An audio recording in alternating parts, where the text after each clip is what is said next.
हीरा हीरा मुझसे बदनाम भइनी रानी तुम्हारे नाम से बर्बाद करके जिलू आराम से आज छोड़ा पुना साथ हमार सातो जन्म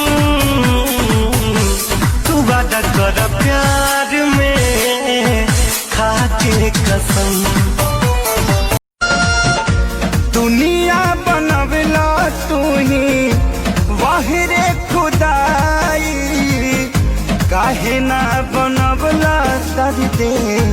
दिल के दवा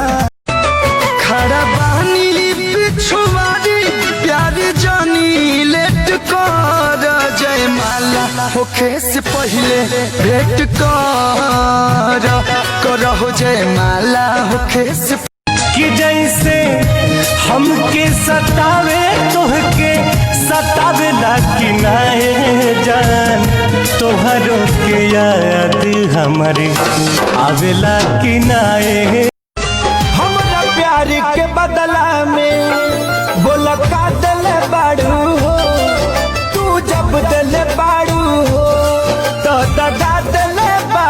टकरार छिड़ल बा त टकरार चली भरपूर जवानी में तलवार चली ए महफिल में मजा हम तरीका से लेब यहाँ बस मर्जी हमार चली बोला कब हमार मम्मी के दामाद मिलेगा जवन चाहा करू हमारा से जान बियाह के बाद मिलेगा अभी नहीं हरे में टूटा गेहूं धान बियाह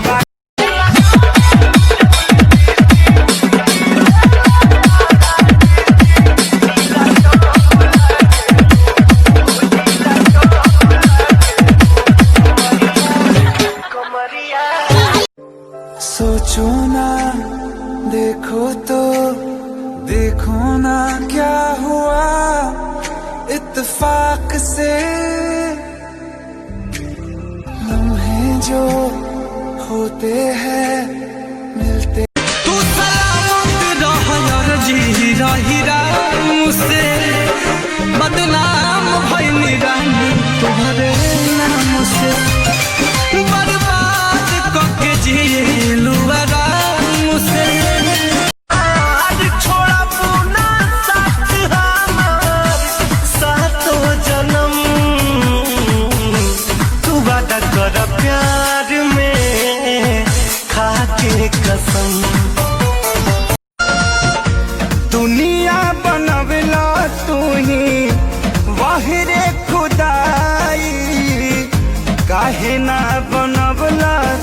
दे दिल के दवा।